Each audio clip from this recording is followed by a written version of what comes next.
부동산 세제 완화를 두고 여권 내에서 서로 다른 목소리가 나오고 있습니다. 세 부담을 줄이자는 데 무게가 실리고 관련 법안이 제출됐지만 시장에 잘못된 신호를 줄 수 있다. 부자 감세라는 반대도 만만치 않습니다. 백신 수급 문제와 관련해 홍남기 국무총리 직무대행은 도입 예정 물량이 지연된 사례는 한 건도 없다고 강조했습니다. 민주당은 야당이 불안을 조장하고 있다고 비판했고 국민의힘은 백신 도입 실패를 인정하라고 압박했습니다. 두 전직 대통령 사면 문제를 놓고 국민의힘 내 의견이 분분합니다. 당권 주자들과 원내대표 후보들은 사면을 찬성한 반면 도로 한국당이란 비판이 나오고 있습니다. 민주당은 국민 공감대가 선행돼야 한다는 입장입니다. 청년 정치인의 시각으로 이슈를 분석하고 토론하는 청년 맞수. 오늘은 여야 당권 경쟁에서 변수로 떠오른 초선과 청년 정치인들의 움직임, 그리고 정치권의 20대 남성 표심 잡기 정책을 짚어봅니다.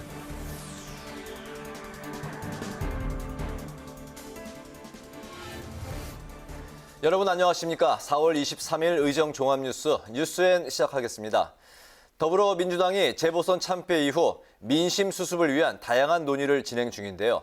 특히 성난 부동산 민심을 달래기 위해 정책 보완에 나섰습니다.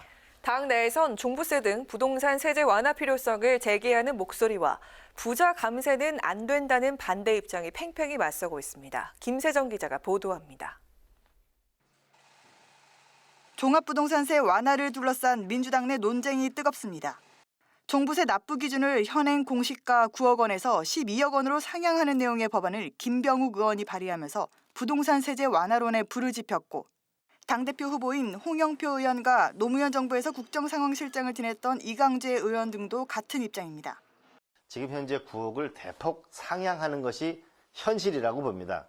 지금 대략 서울 같은 경우가 16%면 너무 많잖아요. 그러니까 원래 노무현 대통령 시절에 상위 1%였습니다. 이에 맞서 부자 감세는 안 된다는 공개적인 반발도 거셉니다. 국회 국토위 소속인 진성준 의원은 당내 일각의 종부세 완화 움직임을 비판했습니다. 극소수의 그야말로 여유가 있는 분들에게만 부과되는 것이 종부세인데 이 종부세 부과 부담 때문에 선거에 졌다 이렇게 진단하는 것은 잘못 진단하는 거죠. 우선순위가 잘못됐다.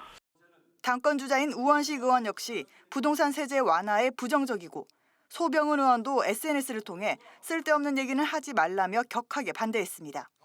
김부겸 국무총리 후보자는 정부의 기존 원칙을 흔들면 부동산 시장 전체에 잘못된 메시지를 줄 수 있다며 반대 입장에 가세했습니다. 이 같은 엇박자 움직임이 확산되자 최인호 수석 대변인은 부동산 관련 입법들은 당내 부동산 특위 중심으로 논의되는 게 맞다며 내부 단속에 나섰습니다. 당 정책위는 1주택자 종부세 완화와 다주택자 양도세 완화를 검토하기로 했다는 일부 보도에 대해서도 사실이 아니라고 해명했습니다. 이런 가운데 민주당은 비공개 간담회를 갖고 부동산 특위 구성에 속도를 내고 있습니다. 국회 정무위와 기재위, 국토위, 행안위 등 부동산 관련 4개 상임위별로 안건을 정해 다음 주에 다시 모여 논의를 이어갑니다. 일단 청년 문제가 지금 심각하니까 청년 또 신혼부부들이 주택을 구입하기 굉장히 어려워진 상황을 같이 고민해서 LGBTI도 좀 완화하자 이런 안을 가져올 수는 있겠죠. 종부세와 관련해선 결정된 게 없다고 말을 아꼈고 양도세를 완화하기엔 조금 어렵지 않겠냐며 조심스러운 입장을 내놨습니다. 국회방송 김세정입니다. 코로나 신규 확진자 수가 800명에 육박하면서 4차 유행이 우려되고 있습니다.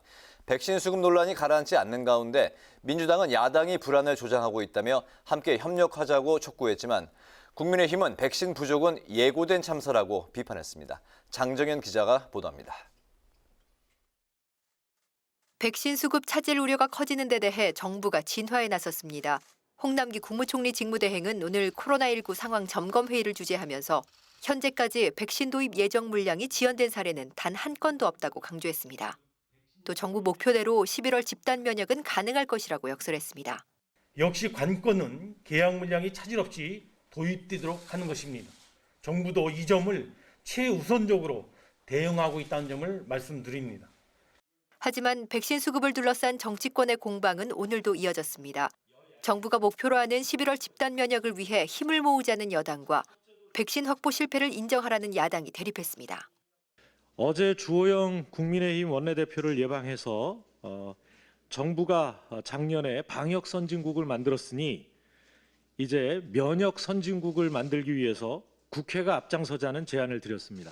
문재인 대통령은 백신 수급 불안보다 더 문제는 더딘 접종이 문제라면서 정부의 백신 확보 실패를 덮기 위해서 엉뚱한 곳에 호통을 치는 국민의힘은 정부가 추진 중이라고 밝힌 미국과의 백신 스와프도 불확실하다고 보고 있습니다.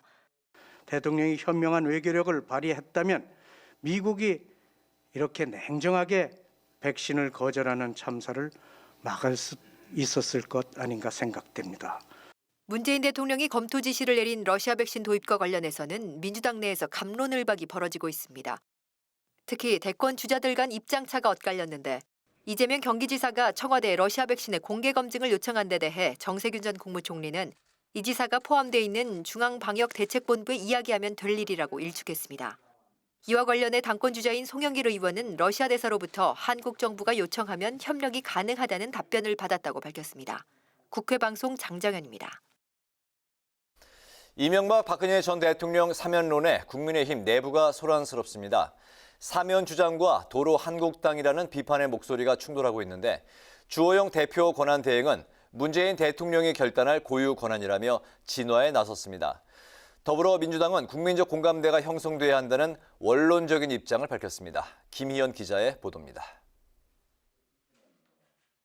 국민의힘 주호영 대표 권한대행이 당내 일각에서 제기되는 이명박 박근혜 전 대통령 사면론에 선을 그었습니다. 사면은 문재인 대통령의 결단에 달린 문제라며 사면론과 당을 결부해서는 안 된다는 겁니다. 우리는 당이 공식적으로 사면을 요구하지는 않습니다. 사법체계 안에서 대통령이 결단으로 할 대통령 고유 권한이다. 저희들은 이렇게 보고 있습니다. 지난 20일 대정부 질문에서 국민의힘 서병수 의원이 박 전 대통령 탄핵이 잘못됐다는 취지의 발언을 하면서 사면론에 불이 붙었고 이어 오세훈 서울시장과 박형준 부산시장이 문 대통령을 만나 사면을 건의하면서 불씨가 더 커졌습니다. 당권 출사표를 던진 조혜진 의원을 비롯한 차기 당권 주자와 원내대표 후보들도 사면 필요성에 목소리를 냈습니다. 하지만 초선 의원과 청년을 중심으로 비판의 목소리도 나옵니다. 김재섭 비대위원은 재보선이 끝난 지 2주 만에 2030 세대의 기대를 저버리고 과거로 돌아가려 한다며 이제는 과거를 넘어 미래로 가야 한다고 주장했습니다. 초재선 의원들이 참여해 있는 당 청년문제연구소는 탄핵 부정은 법치 부정이라며 성명을 냈습니다. 더불어민주당은 사면은 국민적 공감이 전제돼야 한다는 입장입니다. 최인호 수석대변인은 야당의 상황을 유심히 지켜보고 있다며 차기 대권 전초전이란 분석이 나온다고 밝혔습니다. 아마 이것이 차기 대권의 헤게모니 싸움이 벌써 사면론을 놓고 시작된 거 아니냐 하는 그런 분석도 있었습니다. 일각에서는 사면이 이뤄질 것이란 전망도 나왔는데 서른 의원은 다음 대통령에게 짐을 안 주기 위해 문 대통령이 임기 중에 결단할 것이라고 내다봤습니다. 정의당은 국민의힘이 재보선 결과에 도취해 2주 만에 본색을 드러냈다고 비판했습니다. 국회 방송 김희연입니다. 여야가 코로나19로 피해를 입은 소상공인과 자영업자들을 위한 손실보상을 소급 적용해 조속히 처리하자는 데 공감대를 형성했습니다. 하지만 여야는 지역 상권 상생 법안의 상정을 두고는 충돌했습니다. 보도에 홍예진 기자입니다. 코로나19로 어려움을 겪고 있는 소상공인, 자영업자를 위한 손실보상 법안 처리에 속도가 붙을 것으로 보입니다. 소관상임인 국회 산업통상자원 중소벤처기업위원회 소속 여야 의원들은 당초 정부 여당이 부정적인 입장을 보였던 소급 적용을 포함시킨 손실보상법 추진에 공감대를 나타냈습니다. 소상공인들의 극단적 선택도 이어질 우려가 높습니다. 정부가 집합금지 명령을 했으니 정부가 보상하는 것은 당연한 일입니다. 손실보상은 헌법에 명시되어 있는 가치입니다. 손실보상의 소급 적용을 포함해서 소상공인과 자영업자를 살리는 데 지혜를 모으고 관련 법안을 우선적으로 해달라는데 야당도 마찬가지고 여당도 마찬가지고 그 부분은 동일한 입장입니다. 다만 소급 적용 기간 등을 놓고는 여야 이견이 있어 진통이 예상됩니다. 민주당은 소급 적용을 일부 기간에 한정할 것을 주장하지만 국민의힘은 정부가 영업 제한 조치를 시행한 지난해 8월부터 해야 한다고 맞서고 있습니다. 여기에 국민의힘 최승재 의원은 오늘로 12일째 손실보상 100% 소급 적용을 요구하며 천막농성을 벌이고 있습니다.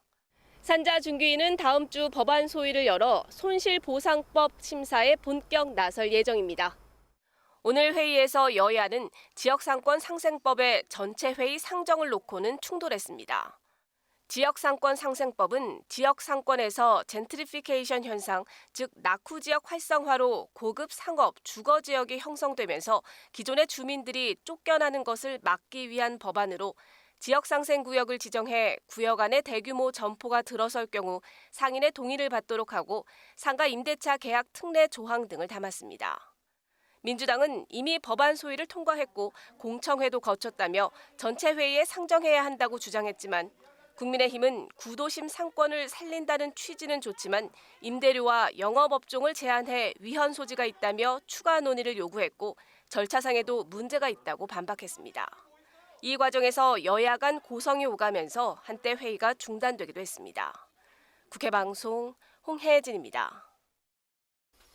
여성 군 복무를 의무화해달라는 국회 국민동의 청원에 이틀 만에 1만여 명이 동의했습니다. 재보선에서 20대 남성 표심이 주목을 받으면서 군 복무 이슈가 화두에 오른 건데 현실성이 없는 데다 젠더 갈등만 부추긴다는 비판도 나오고 있습니다. 강민지 기자입니다. 여성의 의무 군복무가 가능하도록 병역법을 개정해야 한다는 국회 국민동의 청원에 이틀 만에 1만여 명이 동의했습니다. 여성도 징병 대상에 포함시켜달라는 청와대 국민청원이 20만 명 이상의 동의를 얻은 데 이어 국회에도 청원 목소리가 이어진 겁니다. 청원인은 군병력 감소로 국방력 약화의 우려가 있다며 병역 의무 대상에 여성도 포함시켜야 한다고 주장했습니다. 최근 여성 군복무 문제를 제기한 민주당 박용진 의원의 주장 핵심은 징병제를 무병제로 바꾸고 남녀 모두 군사훈련을 받은 뒤 예비군으로 복무하게 하자는 겁니다.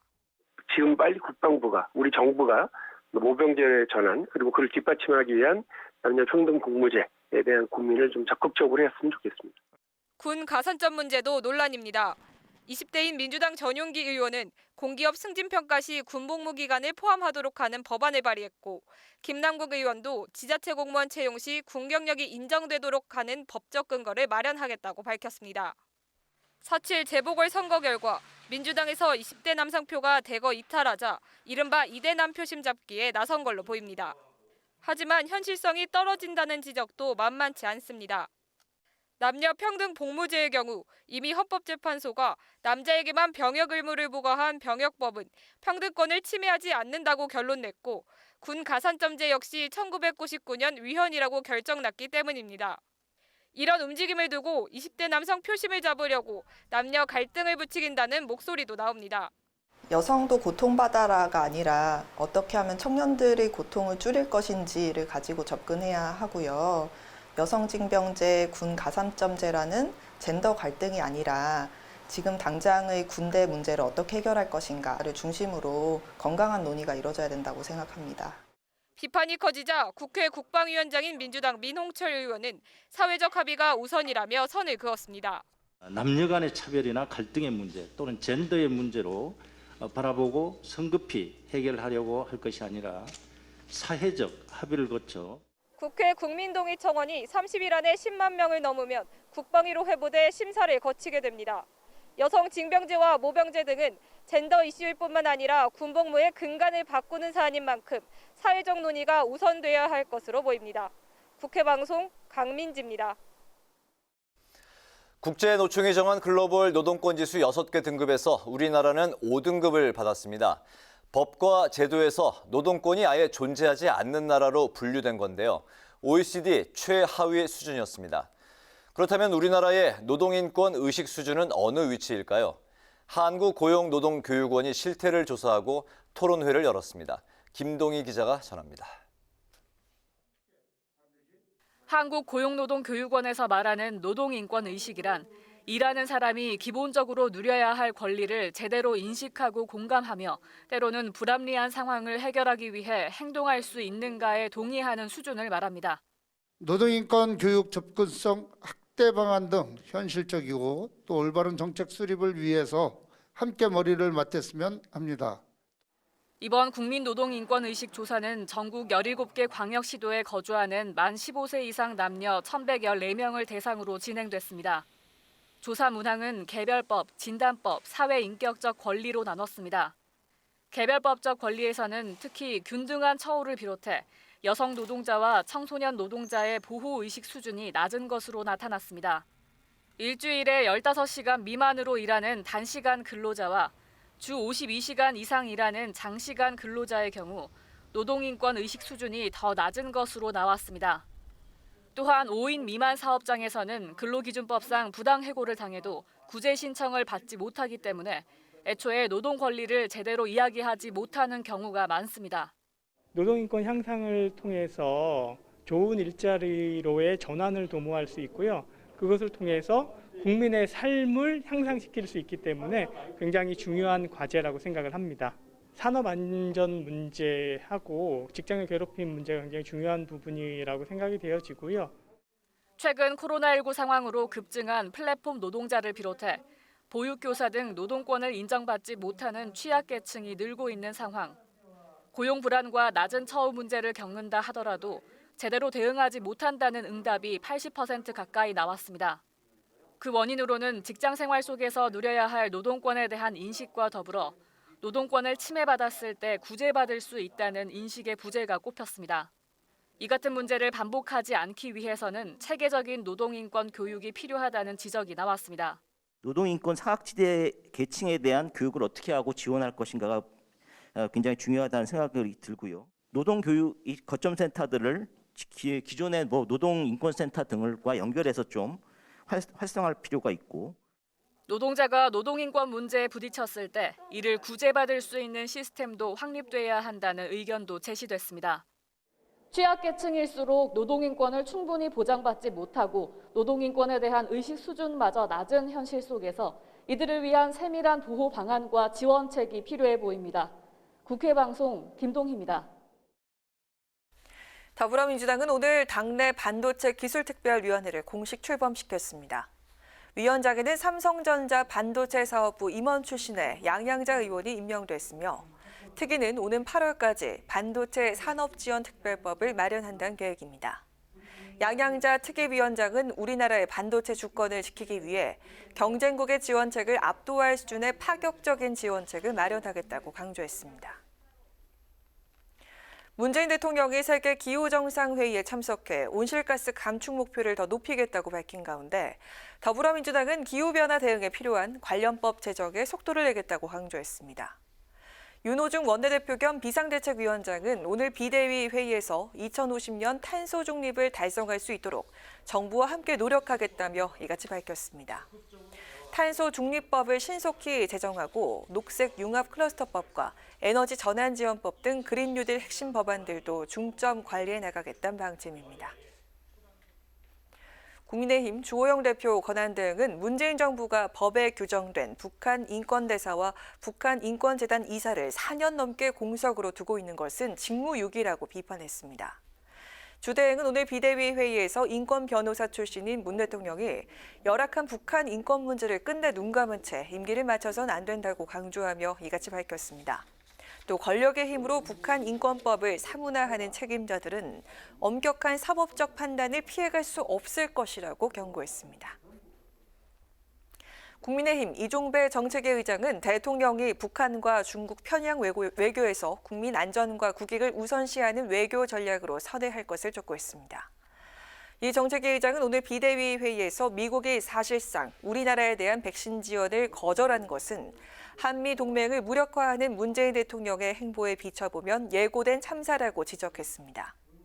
이어 5월 말 한미 정상회담은 문재인 정권이 한미 동맹을 재구축할 마지막 기회라며 대통령이 현명한 외교력을 발휘하길 바란다고 밝혔습니다.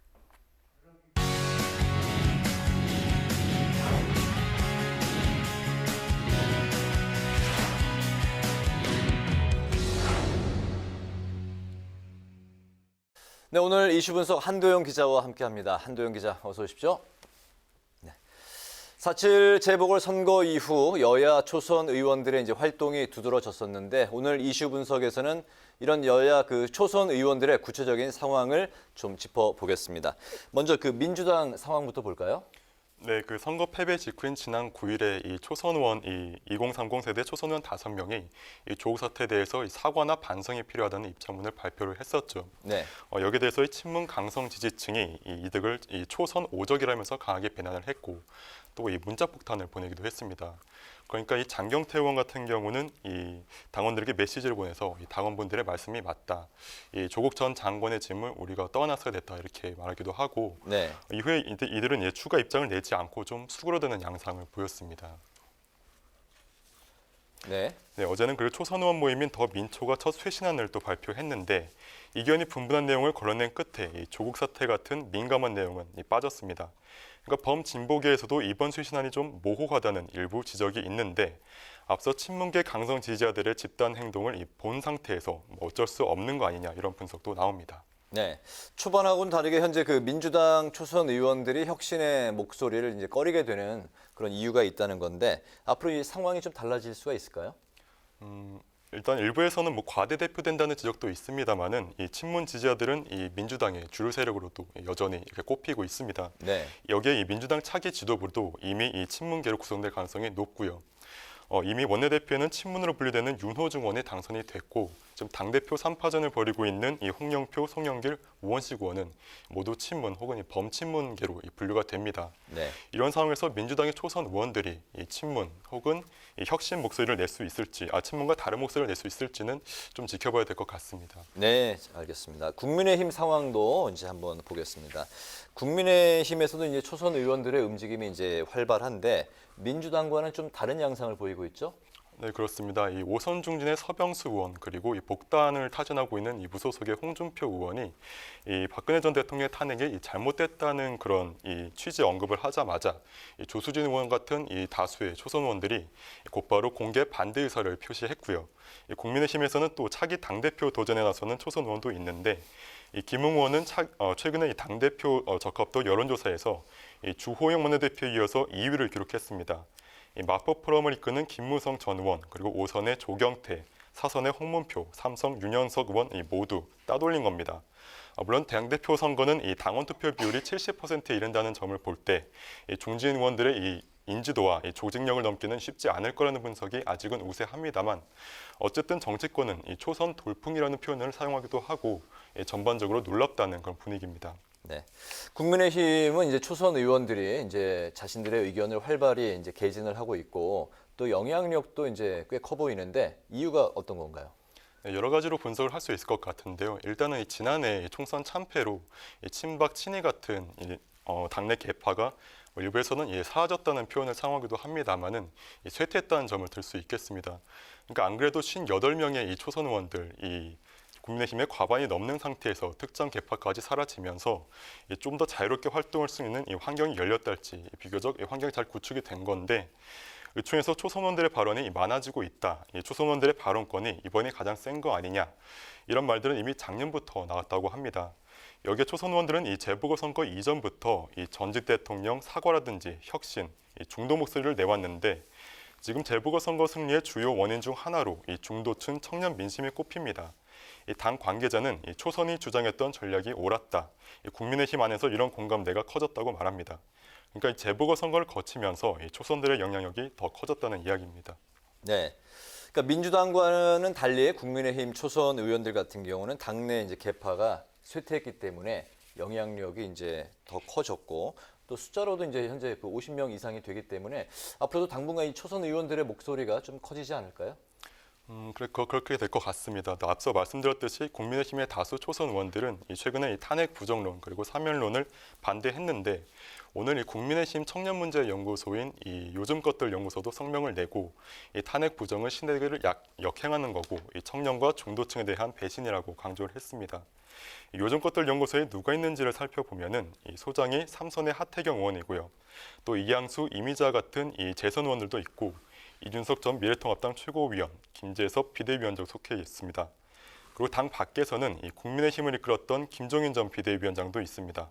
이 김종인 전 비대위원장은 얼마 전에 이 초선 의원을 당대표로 내세우는 것도 방법이라면서 이 초선 대표론에 힘을 실어주었죠.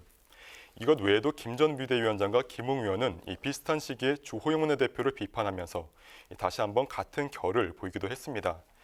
김 전 비대위원장은 주호영 원내대표를 이 안철수를 서울시장 만들려던 사람 이렇게 말을 했고, 김웅 의원은 이 김 전 비대위원장이 퇴임할 때 다시는 모시는 일이 없도록 하겠다던 그 주호영 원내대표의 발언은 모욕감을 느낄 수도 있는 일이라면서 각각 이 날을 세운 건데, 더 이상 정치를 안 하겠다고 밝힌 이 김종인 전 비대위원장과 국민의힘 초선 의원들, 앞으로 활동 접점이 생길지 여부부터 생긴다면 어떻게 또 활동을 할지 보는 것이 일단은 좀 미지수라고 할 수 있겠습니다만, 일단은 이 범야권에서 보수 혁신을 개초로 이렇게 움직이는 세력이 이 국민의힘 초선 의원들 이들만이 아니라는 것은 분명해 보입니다. 네, 오늘 이슈 분석은 재보선 이후 여야 초선 의원들의 위상과 전망을 살펴봤습니다. 한도영 기자 수고했습니다.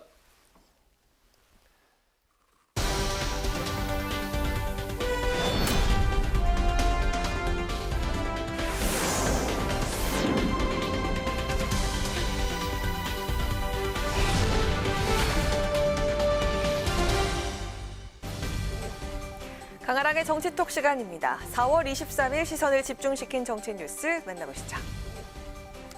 오늘의 첫 번째 정치톡은 대선용 보험 들기입니다.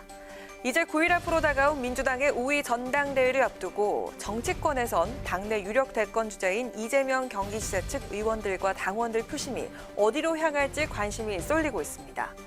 일단 이 지사는 이번 당권 경쟁에서 공식적으로 중립을 표방하고 있습니다.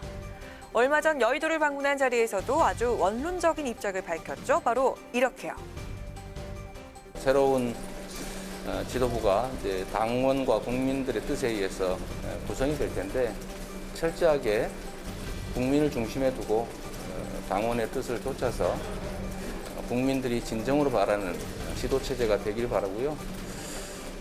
저는 그냥 그 후에도 당원 그리고 공천해준 지방행정관으로서의 책임을 다하려고 합니다.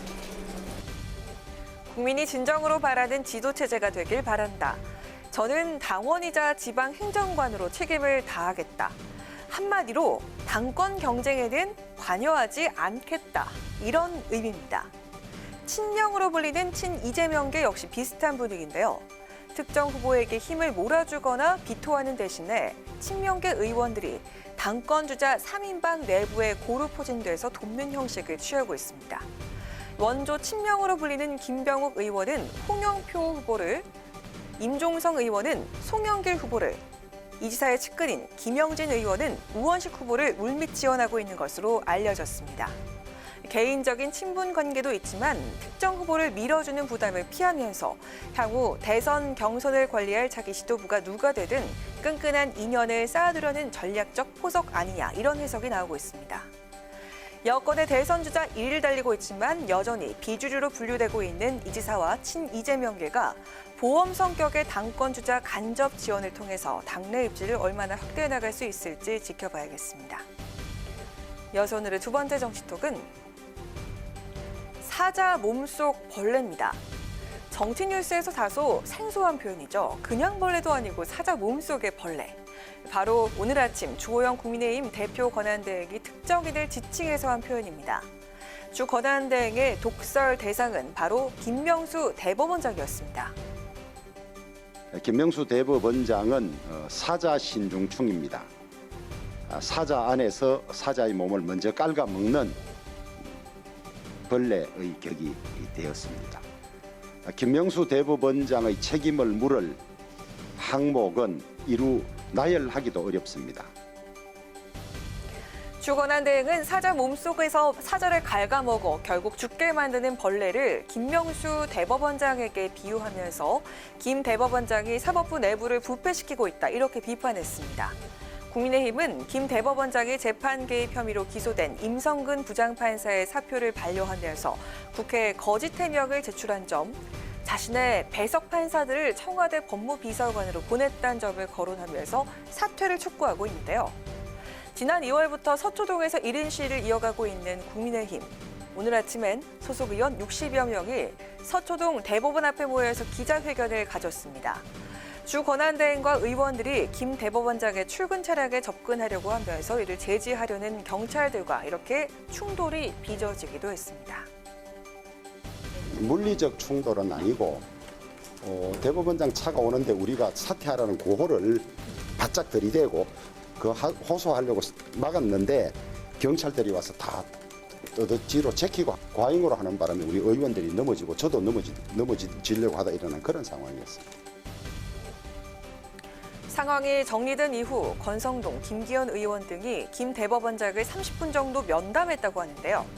국민의힘 의원들이 사퇴를 재차 촉구했지만 김 대법원장은 유감스럽긴 하지만 직을 걸어야 할 일은 아니다라면서 물러나지 않겠다는 뜻을 다시 한번 밝힌 것으로 전해졌습니다. 국민의힘은 조만간 김명수 대법원장 비리백서를 출간해서 그의 행적들을 국민에게 알리겠다는 계획입니다. 김 대법원장의 거취 문제, 전국에 또 어떤 파장을 불러오게 될까요? 지금까지 강아랑의 정치톡이었습니다.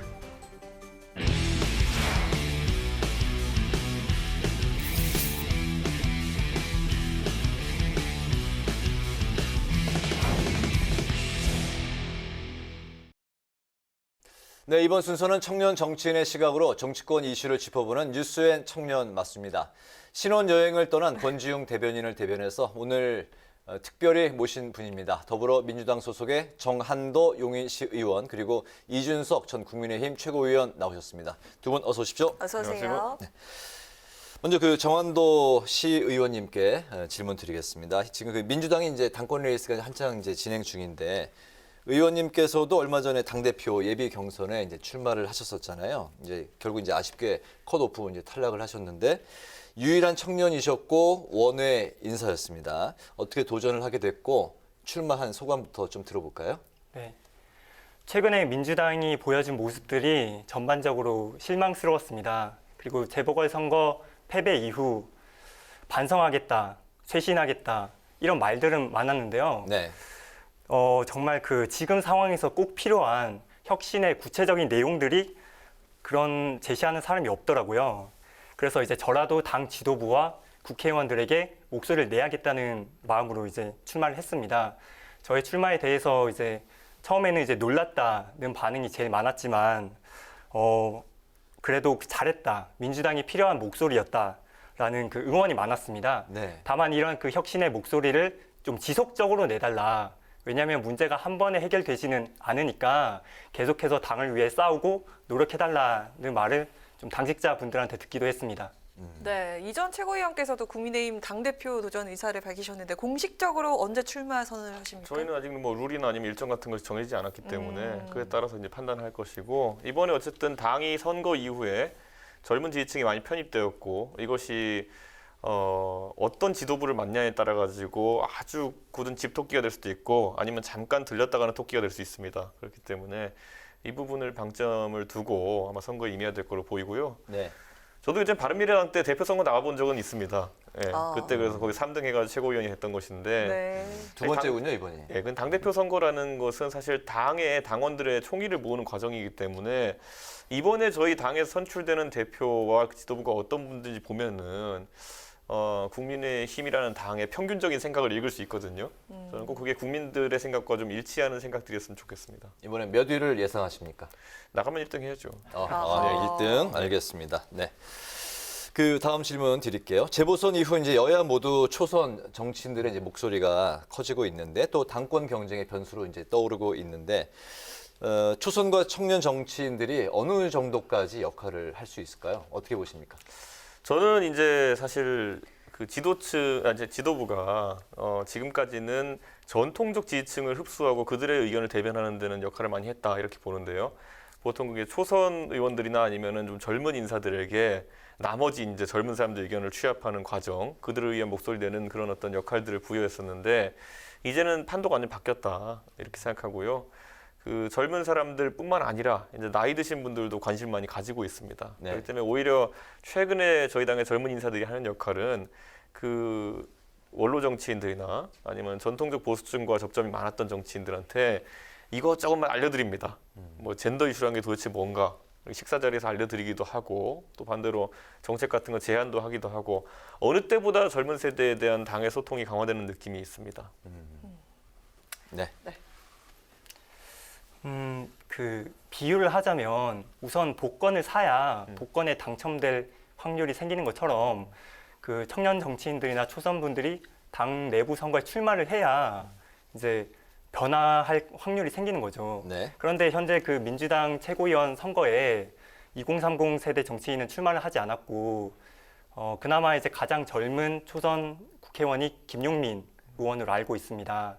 그래서 사실 어떻게 보면 저처럼 깨지더라도 이제 당 내부 선거에 출마를 해야 되는데 너무 주저하고 있는 것이 아닌가 이렇게 생각을 하고 있습니다. 네네. 사실 그 당선 가능성에 초점을 맞추기보다는 꼭 당선이 되지 않더라도 기성 정치인들과 경쟁을 함으로써 기성 정치인들에게 충분한 자극을 줘서 어떤 정치의 변화를 이룰 수 있다고 보거든요. 사실 저도 아쉬운 게 이번 그 지난 재보궐선거에서 박영선 후보가 너무 무난하게 민주당 후보가 되지 않았나. 사실 서울시 의회나 서울의 구의회들의 청년 지방 의원들이 많은데 좀 박영선 후보와 경쟁을 해줬으면 어땠을까 그런 아쉬움이 있습니다. 네, 저도 알겠습니다. 정 의원님 생각이랑 거의 동의하는 것이 제가 미국에 있을 때 2004년도인가요? 그때 민주당 전당대회에서 존 케리 후보 대선 후보를 선출하는 전당대회가 있었는데 그때 전 국민이 아무도 모르던 어떤 흑인 상원 의원 당선자가 올라와가지고 소위 말하는 바람잡이 연설을 했습니다. 전당대회 분위기를 띄우는 연설을 하라고 시켰는데 이 사람이 한 연설이 그날의 메인 이벤트가 됐습니다. 네. 그래서 완전히 떴죠. 그 사람이 버락 오바마 4년 뒤에 대통령이 됩니다. 그렇기 때문에 나이나 아니면 이력과 상관없이 정치라는 거는 국민들의 감동을 줄 수 있는 사람이면 누구나 무대에 뛰어올라야 되는 것이고 이번에 그래서 저희는 선거 과정에서 유세차에 최대한 많은 젊은 사람들이 올라오게 했고 그 안에서 뭐 작은 영웅들을 많이 발굴했습니다만은 아까 정 의원님 말씀하신 것처럼 가장 큰 무대는 선거죠. 그것이 당내 경선이든 아니면은 공직선거든지 간에 꼭 많은 사람들이 도전했으면 좋겠습니다. 네, 그러고 보니까 이제 뭐 오바마 대통령이 처음 대통령이 됐을 때 40대였네요. 그렇죠. 예. 알겠습니다. 이번 질문도 이제 두 분께 드리는 건데 특히 이제 국민의힘 같은 경우는 아까 이제 저희가 이슈 분석에서 잠깐 언급했습니다만 민주당과는 다르게 개파가 이제 뭐 사라졌거나 아니면 이제 쇠했기 때문에 젊은 정치인들, 초선 정치인들의 목소리와 영향력이 그만큼 커지고 있는 것 같다고 이제 분석을 했거든요. 우리 정치 지형에서 이제 지금 확실하게 세대 교체가 이루어지고 있다고 생각을 하시는지 그리고 젊은 정치인들이 우리 정치 주류 세력으로 자리매김을 할 수 있다고 생각하시는지 들어보겠습니다. 저는 이미 지방의회 같은 경우에는 양당 모두 다 상당한 수의 젊은 정치인들이 배출되어 있고 그들이 훌륭하게 지금 그 직을 수행하고 있고 결코 이제 젊다는 것이 장애가 아니고 장해가 아니라는 것을 이제 입증하고 있거든요. 그런데 이제 입법부인 국회 같은 경우에는 아직까지 그 비율이 미진한 그런 것도 있고 저는 기본적으로 이 수적인 어쨌든 그 균형을 맞춰 나가는 것은 장기적인 과제로 계속 할 수 있다 보고요. 네. 그 젊은 층 정치인들이 더 활약하려고 하면은 세대 아젠다가 좀 명확해져야 됩니다. 예를 들어 지금 60대 이상 같은 경우에는 산업화라는 아젠다를 가지고 지금까지 네. 정치에서 전면에서 활동해왔고 그 이후에 소위 4050 세대는 민주화라는 가치가 있었다면 2030 세대가 만약 그런 어떤 아젠다를 하나 찾아낸다 그러면은 그 아젠다에 제일 강점이 있는 사람들은 아마 젊은 세대일 거거든요. 그렇게 해서 좀 시너지가 나지 않을까. 아직은 찾는 중인가요, 그 아젠다를? 여러 시도가 있었지만 최근에 이제 문재인 정부 4년을 거치면서 공정이라는 화두가 많이 언급되면서 이것이 하나의 뭐 아젠다 형태로 발전할 수 있을지 지켜보는 젊은 정치인들이 많은데 아직까지도 가야 될 길은 좀 먼 것 같습니다. 네, 어떻게 보십니까? 네. 그 이제 그 이전 최고위원님이 말씀한 것처럼 지방의회도 청년이 늘고 있지만 아직은 많이 부족합니다. 그래서 사실 저는 그렇게 생각합니다. 그 현재는 그 정치의 세대 교체가 언제 될지 알 수 없는 상황이고요. 과연 그런 날이 오기는 할까 그런 좀 착잡한 마음도 있습니다. 빨리 왔으면 좋겠습니다. 네. 네, 또 여야 모두 당권 경쟁 때마다 거론이 됐던 게 바로 개파 논쟁 그리고 지역구도 당심 민심 이야기인데요. 특히 이번에 여당에서 더 두드러지는 그런 모습입니다. 이른바 문파라고 불리는 강성 지지층 관련 논란도 있었고 당권 주자들 간의 개파 논쟁도 이어지기도 했는데 청년 정치인 시각 어떻습니까? 그 정치권에 개파가 없다고 주장하는 그 몇 명의 국회의원을 봤는데요. 저는 뭐 민주당이나 국민의힘이나 다 개파는 존재한다고 생각합니다. 적어도 이제 저에게는 이제 그렇게 보이거든요. 그런데 지금 각 당이 이제 당권 경쟁을 통해서 그 주류 계파가 과연 교체가 될지 이 부분이 지금 관심의 포인트인데 저는 이제 그 계파 출신의 사람이 바뀌는 것보다 그 계파가 추구하는 정책 방향이나 정책에 대한 태도 이게 바뀌는 게 진짜 중요한 일이라고 생각을 하기 때문에 이것만 바뀐다고 하면 뭐 친문 사람이냐 비문 사람이냐는 그게 중요하지 않다고 생각합니다. 네, 국민의힘도 탈영남 이야기가 나오는 것 같습니다. 저는 뭐 정치에서 무리를 짓는 것은 뭐 무리지어서 활동하는 것은 애초에 당 자체가 그렇게 모인 것이거든요. 비슷한 생각을 가진 사람들끼리 모여서 당이란 걸 이루는 것이고 그 안에도 또 이제 또 계파를 이루고 이렇게 하는 것인데 우리나라에서의 계파의 문제라고 하면 예전에 조선시대 붕당 정치부터 어떤 이념이나 아니면은 방향성을 갖고 모인 것이 아니라 누구 팬클럽과 누구 안티가 경쟁하는 모양새로 항상 이루어졌고 그게 이제 민주당에서는 비문과 친문이라는 형태로 나타나고 있고 저희도 과거에 또 아직까지도 일부는 친박과 비박 뭐 이런 형태로 이루어지고 있는 것인데 저는 좀 가치를 향한 어떤 그런 모임들이 많아졌으면 좋겠다 이런 생각하고요. 그런 모임들이 태동하고 있습니다.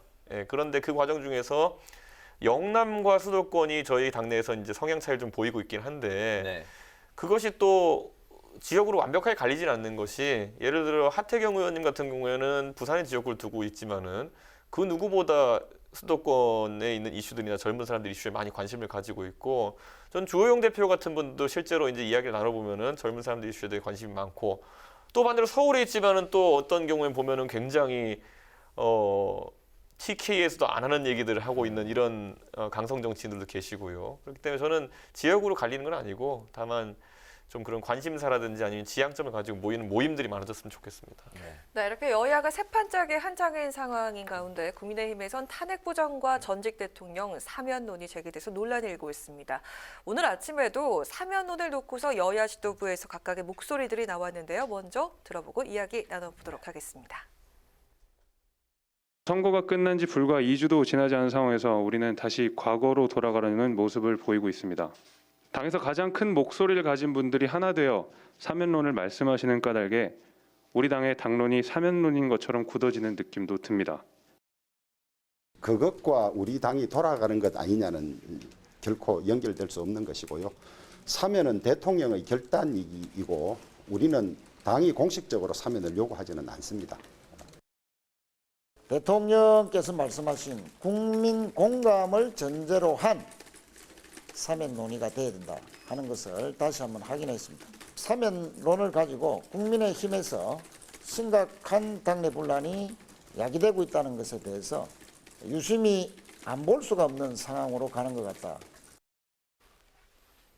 네, 이번 질문은 그 사면론에 대한 겁니다. 일단 국민의힘도 서병수 의원의 탄핵 부정 발언에는 이제 선긋기에 나서는 모습인데, 하지만 또 당내에서 사면의 또 필요성을 언급하는 이제 분들도 계신데, 민주당은 이 사면론을 국민의힘의 자중 질환으로 평가하고 있는데 두 분의 의견 듣겠습니다. 먼저 이준석 전 최고위원부터. 저는 뭐 어쨌든 탄핵에 대한 뭐 부정 논의가 나왔다는 거는 뭐 서병수 의원님 외에는 아직까지 확인되지 않고 있습니다. 그렇기 때문에 개인 의견 정도로 지금 받아들이고 있고요.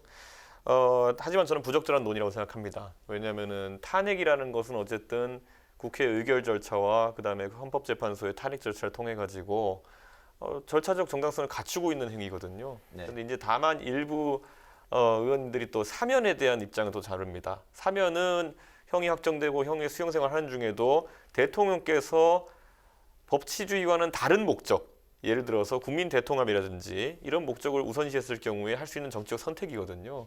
그런데 이것은 제가 봤을 때 대통령의 선택이기 때문에 우리가 뭐 가볍게 제안을 할 수 있는 것이고, 그리고 대통령께서 받아들이고 안 받아들이고 하실 수 있는 것이지, 우리가 이걸 무슨 뭐 계속 이야기한다 이런다고 해서 사면을 하시지도 않고요. 이걸 반대로 뭐 대통령의 필요에 따라서 또는 대통령의 목적에 따라서 하시는 것이지 길게 이야기할 주제는 아니다 이렇게 봅니다. 네. 저는 그 대통령이 특정 정치인을 사면해서 국민 통합을 이루겠다, 그런 이제 주장들을 접할 때 청년들은 이렇게 반응할 것 같습니다. 구태 정치 또 나왔네. 그래서 사실 뭐 정치인이든 전 대통령이든 죗값은 똑같이 치러야 한다, 이렇게 이제 청년들의 반응일 거라고 생각을 하고요. 그 국민의힘의 탄핵 부정, 탄핵이 부당했다는 주장에 대해서는 뭐 따로 뭐 평가를 낼 필요도 없다고 생각합니다.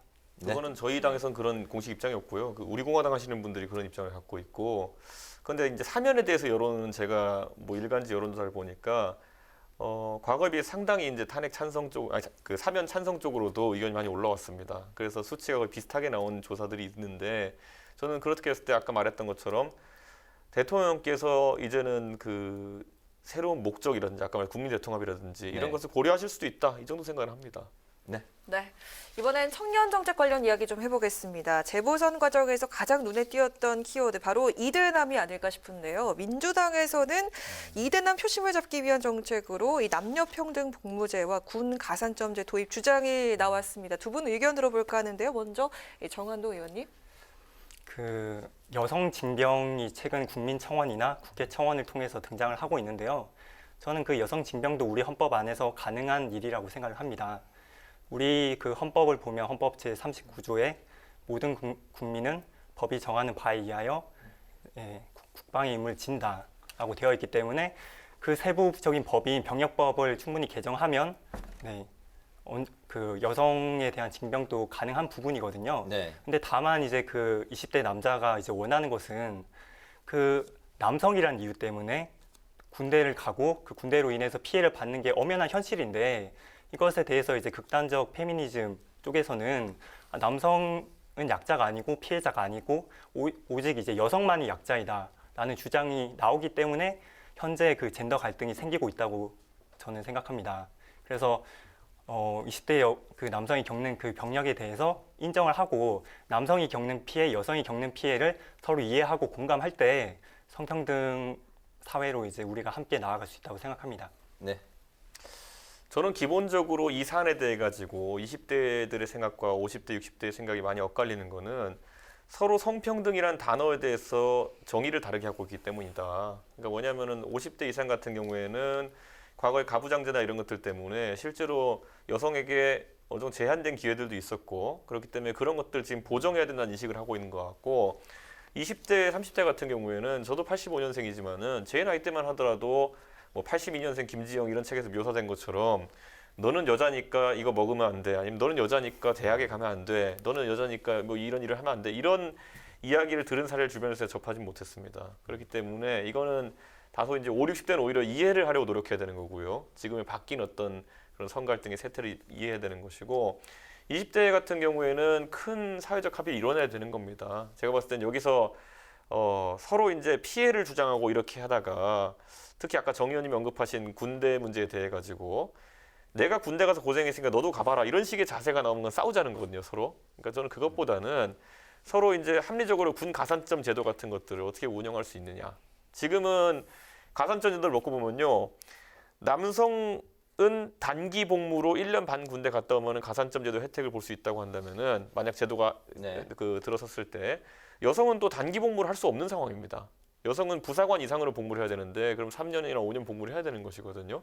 그래서 가산점 제도가 바로 지금 상황에서 준비 없이 들어오게 되면은 여성은 오히려 가산점에 차단되는 상황이 나타납니다. 그렇기 때문에 여성도 그 지원에 한해 가지고 단기 복무를 할 수 있게 한다든지 뭐 여러 가지 좀 체크해야 될 거 있습니다. 아까 박용진 의원의 어쨌든 그 남녀 평등 복무제 이런 얘기도 나왔는데, 박용진 의원도 사실 이대남을 잡기 위한 것이라기보다는 이런 병역제도의 불합리함을 찾기 위해서 작년부터 이미 고민해오던 것을 작년에 책으로 써놓은 것이 지금 최근에 나와가지고 이제 좀 오해를 사고 있는 것 같은데, 이런 고민은 정치권의 개개인들이 하고 있고 이제는 관심받은 상황 속에 좀 모아서 할 수 있는 필요성이 있습니다. 제가 단순히 이대남의 표심을 잡기 위한 그런 이야기는 아니다라는 말씀이죠. 하태경 의원도 한 3년 전부터 이 문제를 고민해왔습니다. 알겠습니다. 네, 이제 마지막으로 짧게 한번 들어보도록 하겠습니다. 앞으로 정치권에서 논의가 필요하다고 생각되는 청년 정책은 무엇인지, 또 이 정책이 어떤 방향으로 가야 한다고 보는지 한 말씀씩 들어보겠습니다. 네. 저는 오히려 청년 정책을 너무 마이너리고 하지 않았으면 좋겠습니다. 그러니까 일자리 정책에 청년 정책이 따로, 청년 일자리 정책이 따로 있는 게 좀 말이 안 된다고 생각하거든요.